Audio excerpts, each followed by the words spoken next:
সেনাবাহিনী তাদের উপর চড়াও এবং তাদেরকে বেধড়ক মারধর করে। 16টা কক্ষ ছিল, 150 উপরে স্টুডেন্ট মারা গেছে। সোমবার রাজধানীর উত্তরার মাইলস্টোন স্কুল অ্যান্ড কলেজের ভবনে বিমান বাহিনীর একটি যুদ্ধবিমান বিধ্বস্তের ঘটনা ঘটে। ঘটনার পর থেকে এখন পর্যন্ত 27 জন শিক্ষার্থীর মৃত্যুর খবর নিশ্চিত করেছে সরকার। স্বাস্থ্য অধিদপ্তর বলছে নিহতদের মধ্যে 23 জনই শিশু। এর বাইরে পাইলট, শিক্ষক, অভিভাবক সহ 4 জন প্রাপ্তবয়স্ক ব্যক্তি রয়েছেন। দুপুর 12:30 পর্যন্ত 20 জনের লাশ হস্তান্তর করার তথ্য দেয়া হয়েছে তালিকায়। এরপরও মৃত্যুর এই সংখ্যা নিয়ে এখনও ধোঁয়াশা কাটছে না। এ বিষয়ে মঙ্গলবার বিকেলে জাতীয় বার্ন ও প্লাস্টিক সার্জারি ইনস্টিটিউটের তত্ত্বাবধায়ক অধ্যাপক ডাক্তার সাইদুর রহমান সাংবাদিকদের সাথে কথা বলেছেন। তিনি বলেন, মাইলস্টোন স্কুল ও কলেজে বিমান দুর্ঘটনায় হতাহতের সংখ্যা নিয়ে বিভ্রান্তি তৈরি হয়েছে। এটি নিরসনে আরও সময় লাগবে। মৃত্যুবরণ সম্পর্কে যে সংখ্যাটা বলেছি সেখানে যে দুটো সংখ্যায় পার্থক্য আছে। সিএমএইচে আমাদের 15, সিএমআইএসপি এর বিজ্ঞপ্তিতে 16 এবং উত্তর আধুনিকে 1। এই সংখ্যাটি বিভ্রান্তি দূর হতে আমাদের একটু সময় দেন আপনারা। আমরা এখানে আসার আগে চেষ্টা করেছি এই বিভ্রান্তি দূর করার। আমরা আশা করি কিছুক্ষণের মধ্যেই এটা দূর হয়ে যাবে। তবে এমন যুক্তি মানতে নারাজ দুর্ঘটনায় হতাহতের স্বজনেরা।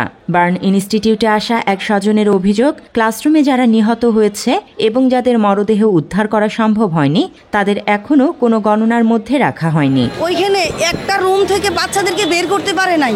একটা রুমে আমাদের ছেলেমেয়েরা যেখানে পড়ে একটা সেকশনে সর্বনিম্ন 60 জন বাচ্চা থাকে। তাহলে ধরেন ওইখানে 60টা বাচ্চা জল পুরে চাই। তারপরে ওরা যদি 20 জন আনে, ওরা বলে 5 জনের কথা। আমার মনে হয় হতাহত ছাড়া মৃত্যুর সংখ্যা এখনো 200 ছাড়িয়েছে। যদিও এটা মিডিয়াতে আমরা প্রচার করতে লজ্জা পাই। তিনি আরও অভিযোগ করে বলেন, লাশের প্রকৃত সংখ্যা প্রকাশ না করায় অনেকের পরিবার নিখোঁজ সন্তানকে পাগলের মতো খুঁজছে। ওরা প্রকাশ করুক বা না করুক, এটা আমরা বলতে বাধ্য।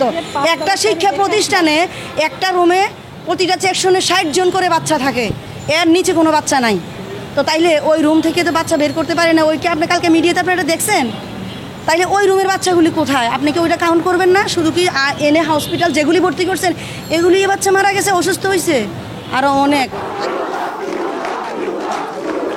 এদিকে মৃত এবং আহতদের সঠিক সংখ্যা সহ 6 দফা দাবিতে বিক্ষোভ করেছেন মাইলস্টোন কলেজের শিক্ষার্থীরাও। তাদের অভিযোগ, সরকার মৃতের সংখ্যা কম দেখাচ্ছে এবং মরদেহ সরিয়ে ফেলছে।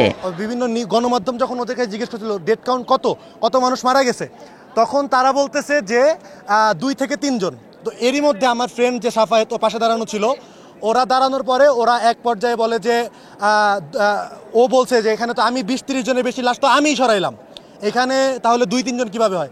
এই কথা বলার পরে সেনাবাহিনী তাদের উপর চড়াও এবং তাদেরকে বেধড়ক মারধর করে। তারা ফার্স্টে বলে যে 3 জন মারা গেছে, তারপরে বলে 19 জন মারা গেছে। এটা কোন ধরনের? একটা ক্লাসে যেখানে 20 জন থাকে সেখানে কি আপনি মনে করেন সেখানে 19 জন মরার কথা? একটা ক্লাস, ওখানে অনেকগুলো ক্লাস ছিল। না হলেও সেখানে 16টা কক্ষ ছিল, 150 উপরে স্টুডেন্ট মারা গেছে। সেখানে তারা নিউজে ফার্স্টে দিচ্ছে 3 জন, পরে দিচ্ছে 19 জন।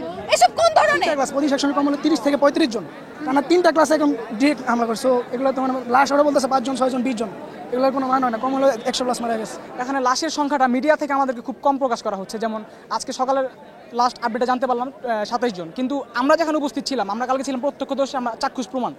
এখানে আমাদের অনেক স্টুডেন্টই, এমনকি আমিও দেখছি নিজ চোখে, অনেক স্টুডেন্টই প্রায় 20+ স্টুডেন্ট উদ্ধার করছে লাশ, অর্ধগলিত লাশ, চামড়া নাই ওটাকের, এরকম লাশ উদ্ধার করছে। তাহলে আমরা যদি 20+ উদ্ধার করি, তাহলে মিডিয়া কোন হিসাবে আমাদেরকে 27 বলে? এখানে কি ওদের কোনো রাজনৈতিক ভয় আছে কিনা এটা আমাদের জানতে হবে। এ নিয়ে দিনভর মাইলস্টোন ক্যাম্পাস এলাকায় চরম উত্তেজনা বিরাজ করে। সকালে কলেজ ভবনের ভেতরে শিক্ষা উপদেষ্টা ডক্টর CR আবরার এবং আইন উপদেষ্টা আসিফ নজরুল আছেন। এমন সংবাদে উত্তেজিত হয়ে পড়েন শিক্ষার্থীরা। এ সময় কলেজের বাইরে অবস্থান নিয়ে 2 উপদেষ্টার পদত্যাগ চেয়ে স্লোগানও দেন তারা। এক পর্যায়ে আন্দোলনকারীরা কলেজ ভবনের ভেতরে ঢুকে 2 উপদেষ্টাকে অবরুদ্ধ করে রাখেন। কয়েক ঘণ্টা চেষ্টার পর তাদেরকে বের করে আনে পুলিশ। এবার কলেজের মূল ফটকের সামনের রাস্তা আটকে স্লোগান দেন আন্দোলনকারীরা। Desk report, Bangla addition.